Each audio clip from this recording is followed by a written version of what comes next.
MMA fans, UFC fans, welcome back to the Basement Breakdown. We are joined by Harrison this week. Let's go. It's been I think 2 weeks since we had him on the pod before the Strickland card. Yeah, it's been a while. It was right before the Strickland card. Harrison went with Fernandez, and it was a little bit of a heartbreak for him, but we're back. Last week was we did okay. We didn't get the main event right. Loner Kavanaugh.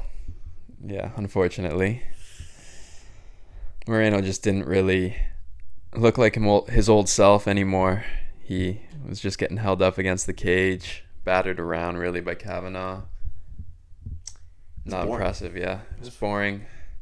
It was fucking boring. I mean, I thought the longer, if you would have told me before the fight happened that it would have gone to a decision and Brandon Moreno would lose a decision, I'd have been like, hell no. All that shit. Oh, yeah. Who would have expected that? Short notice. But, Moreno has become a very technical fighter later into his career.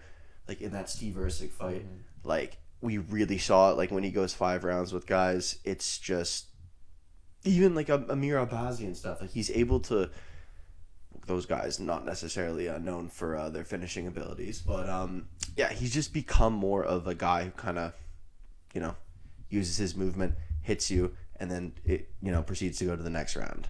And Loner Kavanaugh, I remember when we were talking, you said that he was going to have success earlier in the fight. Yeah. And a lot of people who were, talking about Loner Kavanaugh were talking about his success early, like he did have against Charles Johnson. He was landing a bit before he got knocked out. Yeah, he was. He was looking good until the knockout for sure. But now he's ranked, I think, number 6, number 5. Yeah, 6, I think. 6, yeah. Bobby Green beat Daniel Zellhuber, which was another one. Yeah, another tough loss for Zellhuber. Kind of a fraud. Yeah. That is a real fraud check right there. Yeah, and it's like, how the UFC loves their Mexican fighters that they can put on. They want that boxing audience so bad. So bad. He's looked like shit recently, so not really sure what you do with him after losing back-to-back to 2 guys who are old in their career and have similar fighting styles. I don't need to see him on any more main cards for sure. I think this means, though, also that Michael Johnson needs to fight Bobby Green, regardless if he wins this fight this weekend. Yeah, that's a matchup that we absolutely need to see happen. And it's only getting better with their wins. It's only being you only want to see. They're on a real collision course. It's almost destiny that we need to see that fight happen. Before, I think that fight would have been, you could have maybe reasoned it to cap off a prelim. Well, actually now you're having Jose Medina cap off prelim cards, so whatever. But I would want to see Michael Johnson versus Bobby Green on a pay-per-view main card. Oh, yeah. I'd be okay with that. Feature fight on a main card, on a stacked main card too. or a feature fight for a fight night. I would see it as. That's an Apex main event. Maybe, hopefully not. But yeah, you're right. The shit Winnipeg's getting. They might get desperate soon. I mean, we just saw Loner Kavanaugh wasn't ranked. Yeah, if they haven't already. Okay, well. In other news, Arman Sarukian fought Giorgio in RFA, which was an interesting wrestling. I like watching RFA. It's cool. I just want to see Sarukian get the title shot, to be honest. Yeah. I think that's the best fight you can make right now. I think him versus Toperia. Did you listen to him talk on Area Hawani? Yeah. Yeah. And he's like, I will wait till September, October if I have to, and just do stuff like grappling and do all the streaming and shit like I'm doing. No, I like that. Well, he's just hopefully they get Toperia and Gaethje going in the summer, and then we can move on from all of that. What we haven't talked about. We'll put timestamps on this so that people know before we get into the card. But it's worth talking about Yuri Prochazka versus Carlos Ulberg for the interim title. Thank God that that's gonna be a really nice card. Remember the rumors? That card is stacked. Fucking sick card, preliminary card. Probably one of the best. Paulo Costa, Mirzakanov, feature prelim. That's a great fight too. Atiush Gamrot's on there. Kevin Holland's the second or third fight, which is exactly where he should be at this point in his career. Yeah. On a pay-per-view card, never on a main card for a pay-per-view. That card's looking sick. No, that card's looking super delicious. Super fired up for that card. Yeah, we got Tatsuya Taira fighting Joshua Van. Yeah, that's another great fight. There's a lot of other things that were announced, I feel like, fight-wise. Well, not too many, like, big things that were announced, but... We knew a lot of those fights before they were announced, for sure. Yeah, definitely. We're still waiting on the big announcements, like the White House card. They're talking about John Jones fighting Alex Pereira. Yeah, with Gon as the backup plan. Yeah. I prefer the Gon fight. It makes more sense. It's a little more intriguing to me. Yeah, it makes more sense to me. But, I mean, what would be bigger, realistically speaking? Oh, of course. John Jones. And John Jones, American. It's the White House card. And there's only one White House card. That card's a little bit of a propaganda card. You know, it's propaganda that I'm happy is not true. Khamzat Chimaev fighting at 205 versus you remember people talking about that. Yeah, he needs to just defend the belt. I don't want to see anything else right now, to be honest. Yeah. And we don't even know if he's going to take Imavov or they want to bump Strickland up for that. We've got a lot of stuff up in the air. He should take Imavov. You know, Anthony Smith is decided to fight in a 12-man tournament that not only doesn't favor his speciality in the game of mixed martial arts, but probably the worst aspect of his game, which is stand-up. So we'll probably throw that up there just as a little highlight. Yeah, we'll do a preview of that for sure down the line. Oh, yeah. Before the card. And I just want to put up this when we're talking if about the people want it. Oh, yeah. You guys want that for sure. Manny Pacquiao is coming back, right? Isn't he fighting? Or is not Manny Pacquiao? Yeah, Mayweather. Yeah. Mayweather. Mayweather Pacquiao too, September. Tyson's also coming back to fight Mayweather too? Is that like Mayweather's just having all these fights? Yeah, I don't know what's going on there. Yeah. Usyk's fighting in Egypt, the pyramids. Mm-hmm. So yeah. I guess that really covers it. Let's get into it. Yeah. All right, first fight on the card. Oh God! All right, we have Luke. We open up, yeah. Not looking good on the start here. Luke Fernandez and Rodolfo Bellato. I mean, if you guys know Rodolfo Bellato, he's best known for a majority decision win over Jimmy Crute, and he's also known for his acting antics in the fight with Paul Craig, where he got upkicked and proceeded to pretend to be knocked out. Probably, that's a great no contest on the resume. He was getting touched up on the feet by Paul Craig. Oh, he was. You know, Paul Craig using his... There was a time for Paul Craig. His best aspect was one of his body kicks, and he was fleshing out Rodolfo Bellato with some of those. So, yeah, I mean... Leaves a lot to be desired, his UFC resume. Last time out, Navajo Sterling.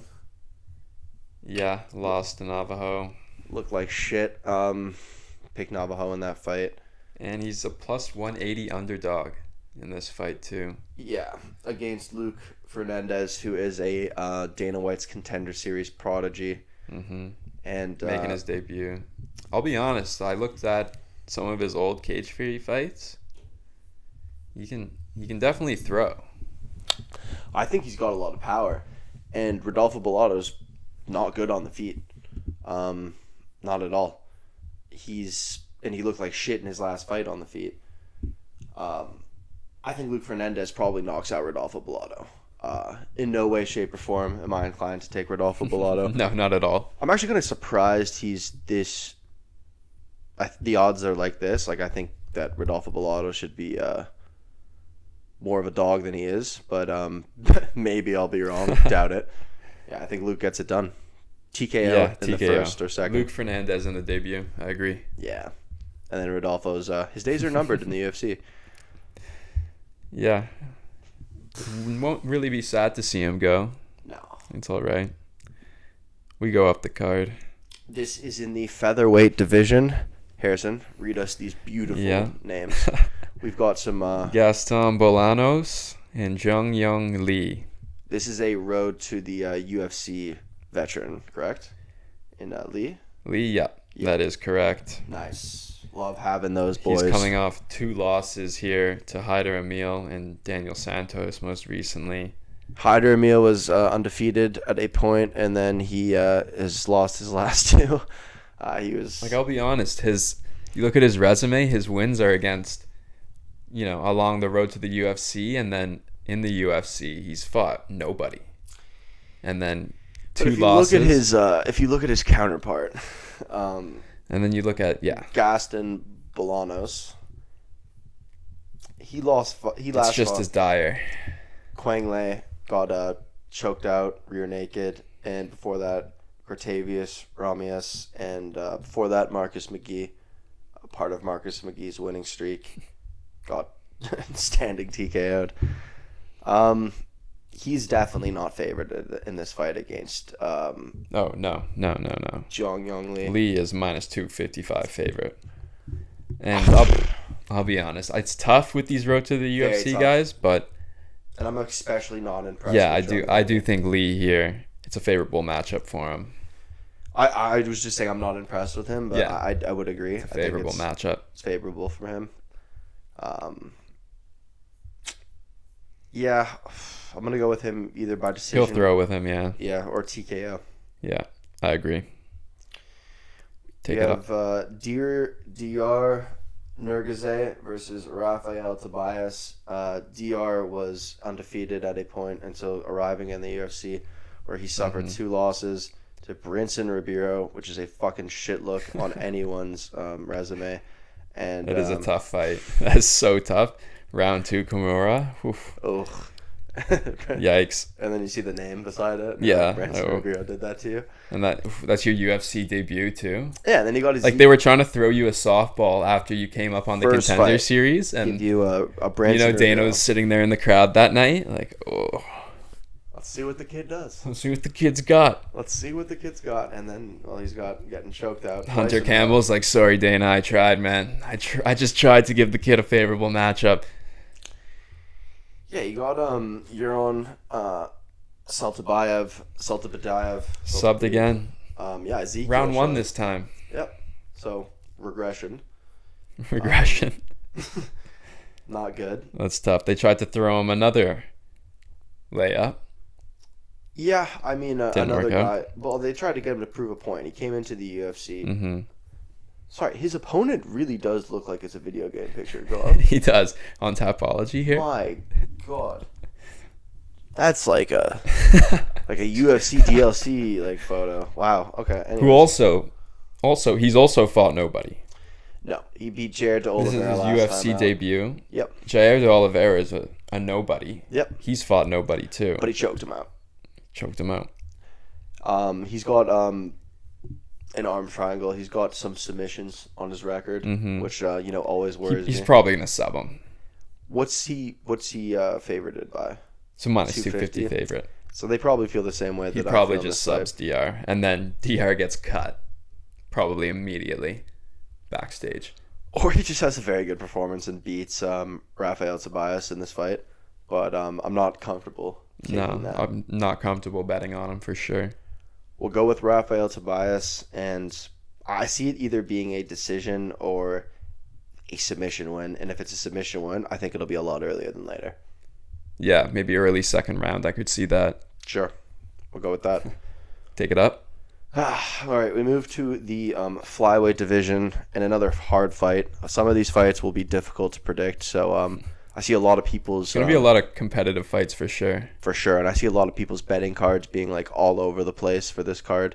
Maybe there'll be a couple consistent picks, just amongst the MMA YouTubers, but this is a tough one. Sumudaerji versus Jesus Aguilar. Sumudaerji's coming off of a illustrious win versus Kevin Borjas, who recently just got knocked out. 2-fight win streak. Yep, he got knocked out this past weekend, Kevin Borjas, in a fight versus Coria. Mm-hmm. And then he looked good. Beat Mitch Raposo in a split decision. And before that, he lost to Charles Johnson via unanimous decision. And then Tim Elliott and both Matt Schnell were able to sub him with an arm triangle and a triangle choke. So the guy is definitely susceptible to getting submitted, which is a big worry because his opponent... It's exactly what he's going to want to do. Yeah, I mean, he's going to look to grapple with him. Jesus Aguilar's fights. Last time out, he fought Luis Garul, who also fought this past weekend, I believe. Lost his fight. But, I think he took this fight also on short notice. Anyways, we're talking about Jesus Aguilar, Jesus. Beat him by decision last time out. Lost to Rafael Estevam, which was a competitive fight. And then his only other loss before that, I believe, was to Tatsuro Taira. Yeah. And that was his first fight in the UFC, which is a tough go. That is a tough draw, yeah. Yeah. What are the odds for this? Sumudaerji is the minus 240 favorite, so pretty moderate. I want to say that this fight will be dictated on damage, and Sumudaerji will have the more damaging shots and be able to win rounds with volume. Yeah, I think if it gets into the stand-up game and it stays there, I think Sumudaerji has the clear advantage for sure. I am also worried. I can't say that I'm not worried. I think there's definitely reason for concern. Yeah, the bookies really seem to favor Sumudaerji. I don't feel as confident perhaps as them.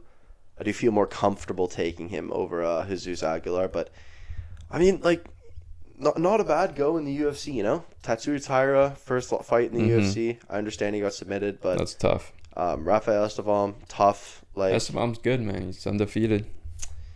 Yeah, I think Aguilar. It's tough if you guys have money on him, or this could be like a parlay buster for sure. For sure. For a lot of people, if they're picking Sumudaerji. I think Sumudaerji will probably win it via decision. I do agree. Yeah, I do feel a lot more comfortable backing him. There's money in it to go over 2.5. I like that. All right, take it out. Oh God. We have Cody Durden's last fight in the UFC. Yeah. Sorry for foreshadowing, guys, but he's not been looking good as of late. In his last 5 fights, he's 4-1. I mean, sorry, 1-4. He's won 1 fight and lost 4. Yeah, I mean, 6-7-1. Now there was a time he was ranked at the end of the division after beating Matt Schnell, and then they gave him to Joshua Van. Yeah. Here you go. Let's see how you do against him. He performed very well against him, and then people started to take Joshua Van a lot more seriously. And he lost to Jose Ochoa last time out. He lost to was it Nascimento? Who was it?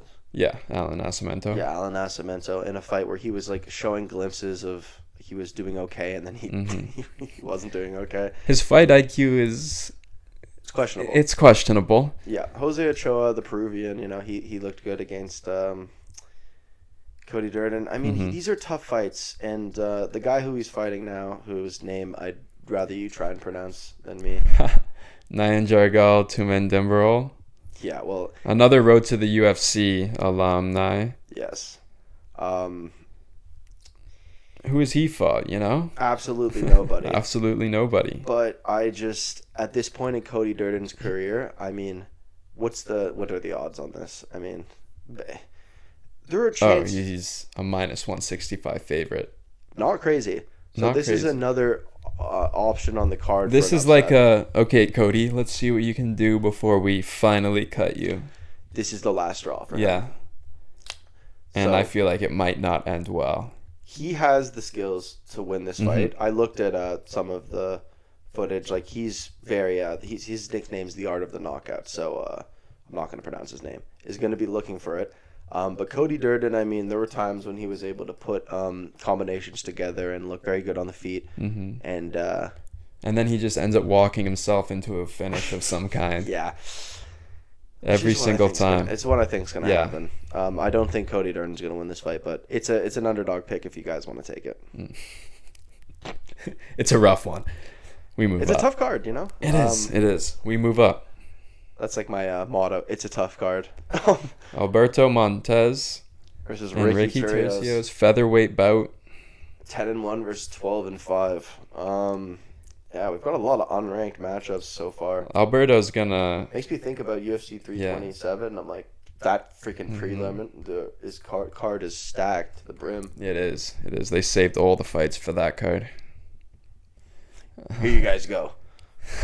Sorry about the first 2 Paper Mount Plus cards. Sorry, fellas. And sorry about this one, too, because, not much, not high stakes, No one's going to be fighting for a title after this, guys. Come on.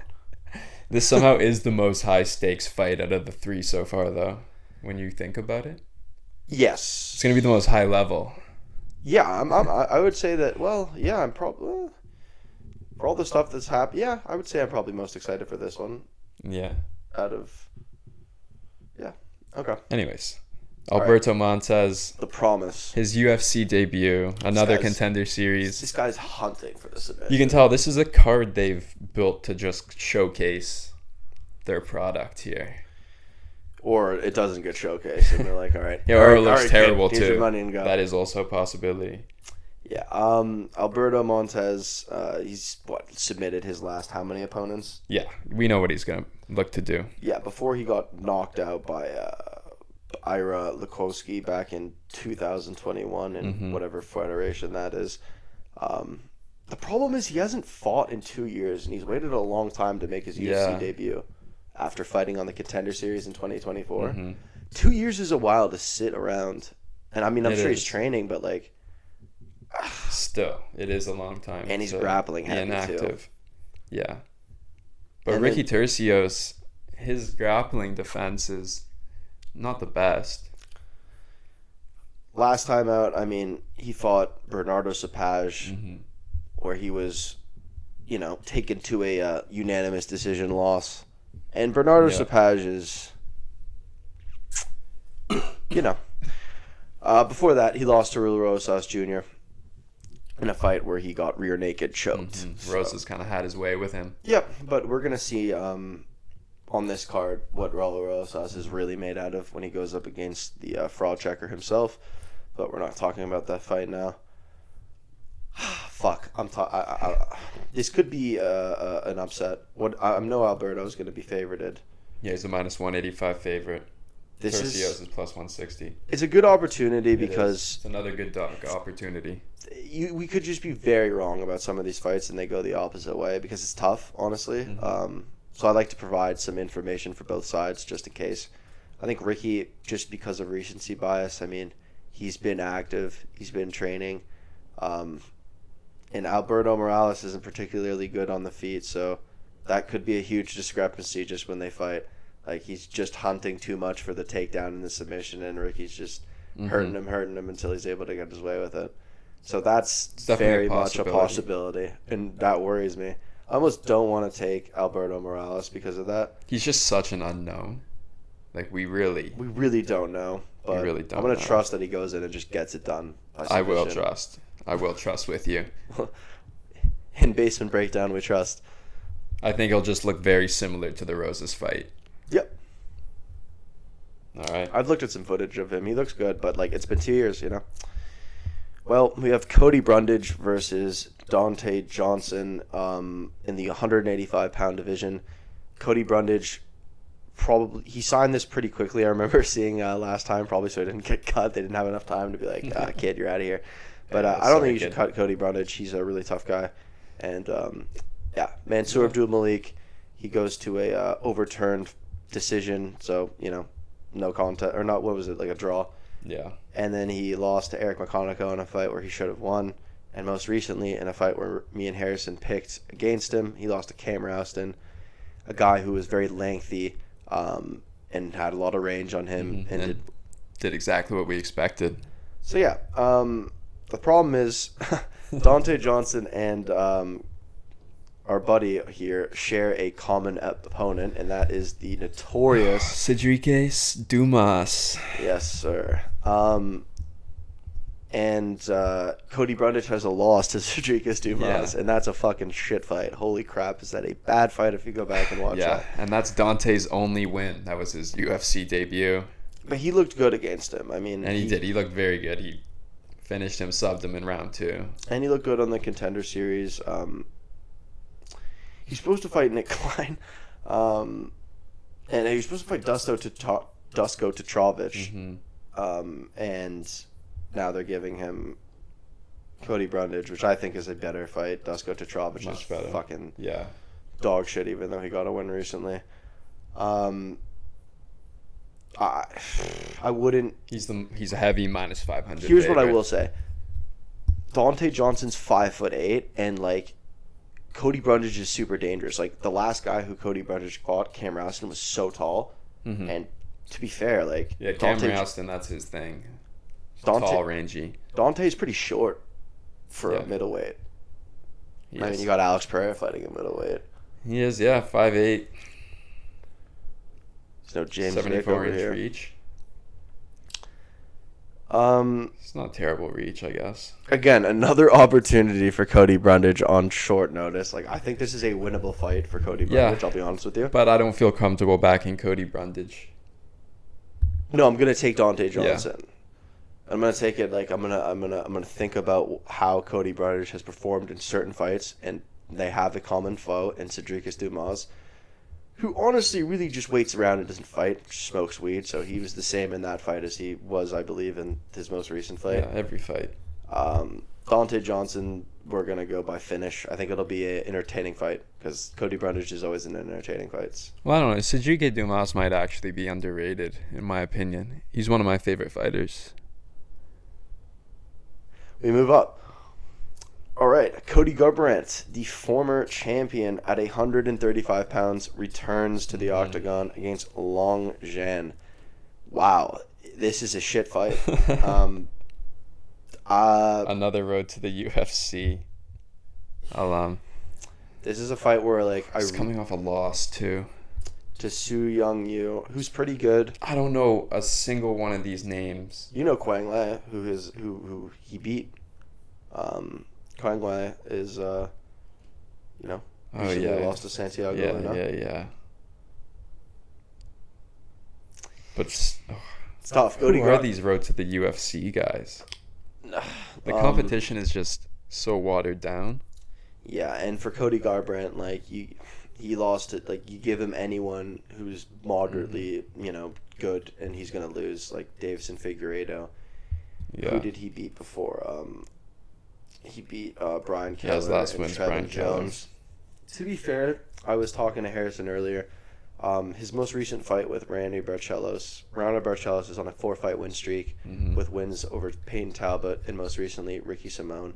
And Cody Garbrandt took the first round off of Randy Barcelos and proceeded to just coast and do fuck all. That's and true. Hope he was going to win a decision. Yeah, he just chilled. And that's why he lost.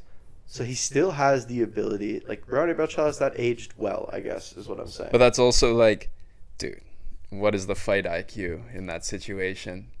You got to question that part of it as well. 1,000%. But, how good is Long Xiao? Who knows? Who actually knows? Who actually knows? He's 27-10 in his career. He's 0-1-1. He's 1-2 in the UFC. And he's what, obviously, Cody Garbrandt's a plus 162 or something underdog. I can't go with Cody. Oh no, plus 135. It's possible that he wins, but I can't. I don't think I can do it. You gotta go long? I'm gonna go Cody Garbrandt. He pulls off the decision upset. If you go with him, this is one where I kind of want to go with you too, because let me just explain myself. I'll reiterate, the Randy Barcelos fight, where he was able to pick a round off of him, and Randy Barcelos just had a war with Ricky Simone. I think Cody Garbrandt looks good enough to where he can beat Long Zhao, but fuck, man, he could just have terrible fight IQ. I'm going with Long Zhao. Yeah. Okay. Sorry. I like it. I don't mind it. All right, we move up. I hope he wins. I hope I'm wrong. I do hope he wins. I do really hope he wins, just for Cody's sake. Yeah. His days are numbered.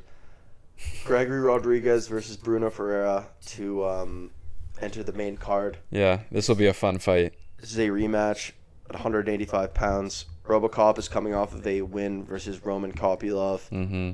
Great win.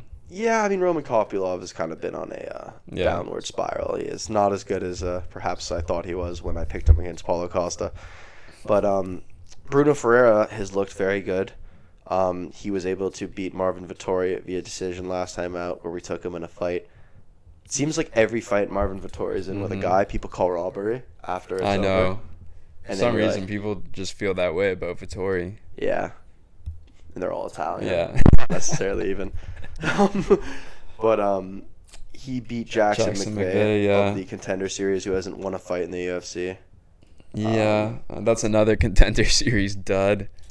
Armin Petrosian, who's, Armbarred him. I remember that. I think that I have liked Gregory Rodriguez's progression. I mean, he was looking really good in that Jared Cannonier fight until later in the fight. Like, he almost had him out of there a couple times. But Jared Cannonier is super tough, and he was able to come back and get Gregory Rodriguez out of there. Gregory Rodriguez is super tough. He's taken out Jack Hermanson. He started off his decline, Jack Hermanson, before he fed him to Mintabek Orblai. But, Gregory Rodriguez has looked good. He has. I think he's definitely the better fighter of the two. And I think he's improved since his loss to him. Like, Bruno Ferreira, that was a very early fight into both of their careers. Yeah, but that's kind of Bruno's thing. You know, he can crack, and he's shown he can knock him out before. I think it'll be a I think people think that knockout is kind of fluky just because it came so early in the fight. No. But Bruno can do that. For sure. And I think if people pick him, it would make sense. Yeah. But I think there's also a reason why he's a slight underdog, too. I think there's a reason they're remaking this fight. I think the UFC recognizes that as well. I think it's a great fight. I'm going to go with Gregory Rodriguez this time. I like it. I think he's going to be able to get the knockout in perhaps round 2 or early round 3. I think it'll be a good fight. Yeah, I agree. Round 3, knockout. All right. Well, we would go up. You got Drew Dober and Michael Johnson on a pay-per-view, numbered Paramount event in 2026. Drew Dober. Drew Dober's lost recently to Manuel Torres and Gene Silva, but most recently picked up a win against our Canadian hero, Kyle Prepolek, in a fucking shitstorm of a fight where he got really tired and gassed. Yeah. Michael Johnson in 2026 is on a 3-fight win streak, albeit against Darius. Hasn't aged well. Darius Flowers, Ottoman Azatar, and most recently Daniel Zellhuber, who is a fraud. Lost to Bobby Green this past weekend. Terrible prediction on my... That's a tough one. But I did say that it could just be the exact same thing. He could be too scared to throw, and then Bobby Green just takes over the fight, which is what happened. Exactly. Michael Johnson's definitely looked the fresher of the two as of late. If anything, Drew Dober's looked worse. But I have to remind myself that the guys who he's faced, like Gene Silva, who just fought the guy who's fighting for a title, who fought for a title and was close to having him out of there, and in addition fought Manuel Torres, who fucking knocks out everybody he gets in front of. I don't know, because Michael Johnson... It's good competition for sure. It's good competition. And before we go into this fight any further, I mean, Drew Dober has success with this pigmentation of, the specific matchup has a certain racial undertones. But, if you look at Drew Dober's record and you look at the people who he has wins against, you'll know what I'm talking about. So you could factor that in, and I'm not sure if the bookies have too, but I don't know. I think my one of my underdog picks for this card. Drew Dober's a plus 135 dog. I am happy to take Drew Dober as that. I like it. But honestly, though, the thing is Michael Johnson, like, in that fight with Daniel Zellhuber, he looked fresh throughout the fight. He was able to, look very good against Daniel Zellhuber. So I could see why, but I wanna trust in my boy, Drew Dober. Blockhead Drew Dober. I think he just gets in the pocket, just swings with him. Similar to Drew Dober, he's just so tough, man. He was losing to Bobby Green. He's so tough. He's so tough, man. Come on. I like it. I'm going to go with Drew Dober, too. So, I like him as an underdog pick for this card. I think that's a great I spoke a lot of points against him, but, yeah. All right. Move up to the bantamweight division and basically a coming-of-age fight for Raul Rosas Jr. against the fraud checker himself, Rob Font, who's most recently lost to David Martinez, who fought this past weekend against Marlon Chito Vera, handing him his 4th straight loss. Fuck me. Harrison, I mean, like, this is a test. It is. Raul. It is a test. I think he will be able to grapple with him, though, and probably have success doing what he wants to do. He hasn't really struggled to hold anybody down. No, but, like, Rob Font's fought guys like, Kyler Phillips, Gene Matsumoto, who he took to he's fought a lot of prospects. And maybe Gene Matsumoto hasn't looked too good recently. But like Raul Rosas Jr. to me has improved a lot and like keeps improving since the Christian Rodrigues loss. I will trust in the evolution of Raul Rosas and the fact that I think he's going to be able to show a different level to himself in this fight. I do think he would be able to go up. Oh, absolutely. Have to in order to win. But yeah, if he gets through Rob Font, then we get to, it's a very good win, and it's very telling. Mm-hmm. But I think they're handling his progression, the matchmaking. It's really, really good. Yep, this is a good fight for Rosas, and I think that I think Rob Font is a good underdog. He's a solid pick. Favorite. Raul Rosas. Yep. Minus 225. Yeah, Font is a plus 180 underdog. I see sense in some people taking him. Definitely the striking is deficient in Raul Rosas Absolutely. Jr. Rob Font can strike with guys. Mm-hmm. He's also able to take down guys. He's got good takedowns. He's got good jiu-jitsu. Like, this will be a good test to see where Raul Rosas Jr. is at. And again, this is me like trusting in the evolution of a fighter. I do trust in it. That's he's such a young guy. I do trust that he has leaps to go, I do think he'll unlock that level. Much like a Pokemon. I know a few Pokemon fans, kind of looks like a Pokemon. Was it Fire? Well, it came out a Leaf version and Charmander or whatever the fucking. Yeah, I bought the Charmander Fire Red or whatever. Oh yeah. Yes, sir. For the Switch. Yeah. We got the co-main event. Decent co-main event. It's all right. Two guys coming off of losses, Caio Borralho and Reinier de Ridder. Mm-hmm. Reinier de Ridder is a guy who I feel, and maybe you feel, overworked himself kind of in the last year. And he cut so much weight as well, and I think all of that just took a toll on him. You're cutting that much weight 4 times in a year. It's crazy. Yeah, and he lost to Brendan Allen. Yeah. We took Reinier de Ridder, I believe, against Brendan Allen in that fight. Yeah. I don't think a lot of people took Brendan Allen. No. People were high on RDR, and rightfully so, after the Whitaker. That was a close fight, and he was almost put out in the 3rd round. Absolutely, yeah, he was. He grabbed the glove at one point when Whitaker was doing some ground and pound, which he did. Regardless, looked very good. Wins against Jared Meashart, Kevin Holland, Bo Nickel, Robert Whitaker, and Brendan Allen in the first round against Brendan Allen, he won, and then gassed. Exactly, gassed. Got manhandled, and then we all know what happened after that. Caio Borralho is also coming off of a loss, as I stated earlier. This one to the potential middleweight challenger, Nasruddin Imavov. Could be overtaken by Sean Strickland. But he lost to Imavov in a kind of a boring decision. Yeah, not a super exciting fight. I picked Imavov in that fight. I know a lot of people who went with Caio Borralho, but I thought Caio Borralho would have been... I just didn't see enough from him beforehand. He had only fought in Jared Cannonier, and Jared Cannonier was able to pick off 2 rounds from him, and then before that his toughest test was Paul Craig. So I just wasn't sure. Nasruddin Imavov took out Israel Adesanya. He's taken... Imavov's a really good fighter.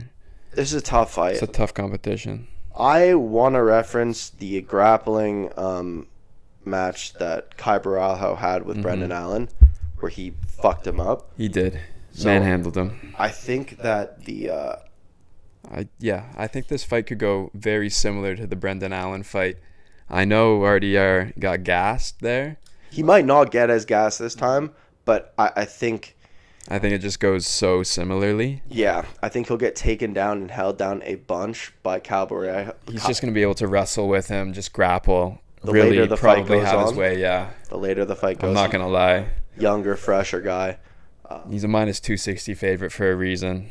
Yeah, I think it's plus tough. 215. I do think Kai is going to be able to just sort of have his way, especially down the stretch. I'm going to say again, like, this is a card where there's a lot of, like, underdogs that you could make good cases for. I could make a case for Reinier de Ridder winning this fight. You could. Again, but it's just, like, what you're more comfortable with picking, and that's kind of where you have to learn how to pick these cards, I think. And what I'm getting with more comfortable with UFC is you kind of got to be more comfortable in your head, and then you go there. But I think Caio Borralho is going to get it done by decision. It's 3 rounds.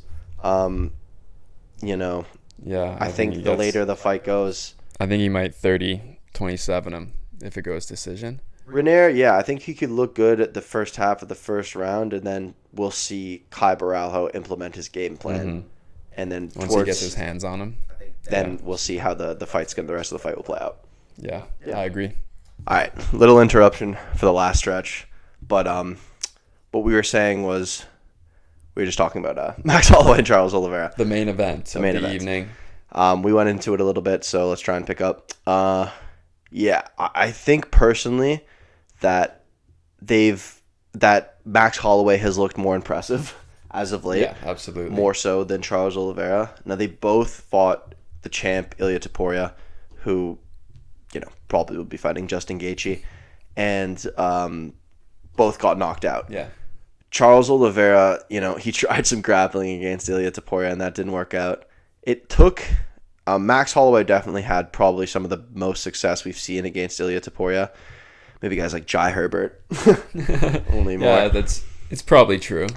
I would say that. Max Holloway picked a round off of Ilia Topuria, arguably 2, I would say 1, and then got knocked out in the 3rd round. Charles Oliveira has been knocked out and knocked down way more than Max Holloway has been in his career. If you've watched him in his fights against Dustin Poirier, Justin Gaethje, fights where he wins. All of those, he's been knocked down, then he comes Michael back Chandler, and eventually subs the Exactly. guy. He's been hurt a lot. Yeah. Max Holloway has a great gas tank. He has very good takedown defense. I guess it's kind of funny to reference their first fight because that did take place in Canada, I do believe. When he gets hit in the trachea. Yeah. But that was in Canada, right? Yeah. Yeah, it was in Saskatoon. How old were we? It wasn't that long ago. It was 2015. 2015. We were 15 years old. Could have ripped Saskatoon. But, their fight ended because of a trachea shot. That was like Max's first. Charles really wants that one back. Oh, yeah. What does it do for the division? Okay, well, we're getting ahead of ourselves. I think Max Holloway could get the TKO, or it's just going to be a decision win from him. I do think it's going to be a decision win. I don't think his takedown defense is the joke that I see some people trying to make it out to be. It just doesn't get tested that much. No. But when it does get tested, he's shown to be very, very capable. Guys like Volkanovski won their second fight by being able to take down Max Holloway. Now, I believe that Max Holloway won that second fight versus Volkanovski. Yeah. He's been taken down before in fights. Let's go through his record for a bit.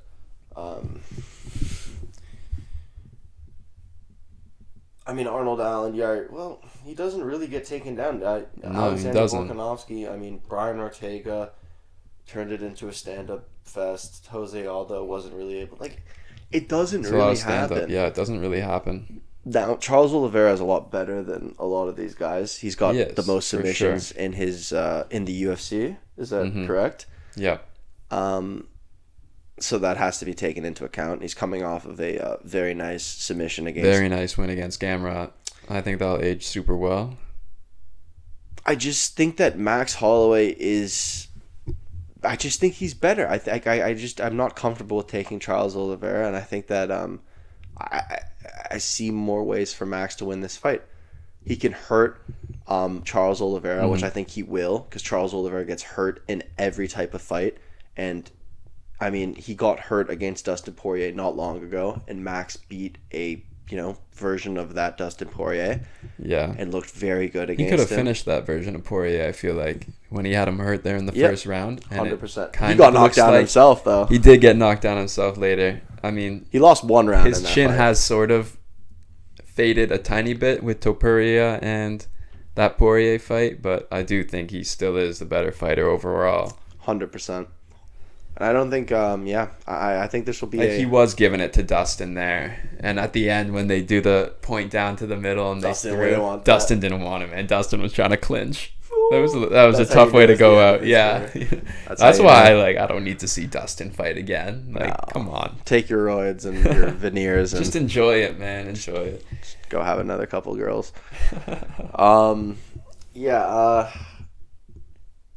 Max Holloway. Mm-hmm. It's just hard to argue against Max. 46. Maybe not even. I could see a finish from Max Holloway, I'm being honest. I know that sounds weird, but I could see like a TKO finish from Max Holloway. Late? What are you thinking? I could see it in the second or third. Okay. I think Max looks really good at lightweight, and he's really powerful, and I think he can. I think he could maybe finish this fight, but if not, it's a decision. Yeah, I agree. I do agree. Max Holloway is gonna get it done. Yeah. Yeah, I just got back from Calgary yesterday, so the content hasn't exactly been flowing, but we'll try and get this up for tomorrow, latest Thursday, and we'll add the parlays as always to the community notes. I believe last weekend was like the first weekend I didn't add parlays to any of the shorts, videos, or community posts. So sorry about that, but it was a pretty shit card, so not too upset about it in the long run. But we're back, so we'll get that done. Is there any other combat sports taking place this weekend? We got a Zuffa boxing title fight. We got some Zuffa boxing. To be fair, me and Harrison had a pretty good time watching the last event. Yeah. I can speak for both of us when I say that. Yeah, it was a good card. It was a fun card. It was a fun card. I feel like this card might also be entertaining. What are these guys? Weight class? 200 pounds. Oh, cruiserweight title. Yeah. He's. Yeah. I know who that is. Should be a solid main event. Should be a solid main event and maybe main card. Well, we are back, and we are looking forward to this weekend. It is nonstop for combat sports, nonstop for the UFC. A lot of shit's been announced. This is going to be one of the longer videos that we put out, and hope you guys like listening to us. And yeah, let's get it. Basement Breakdown, out.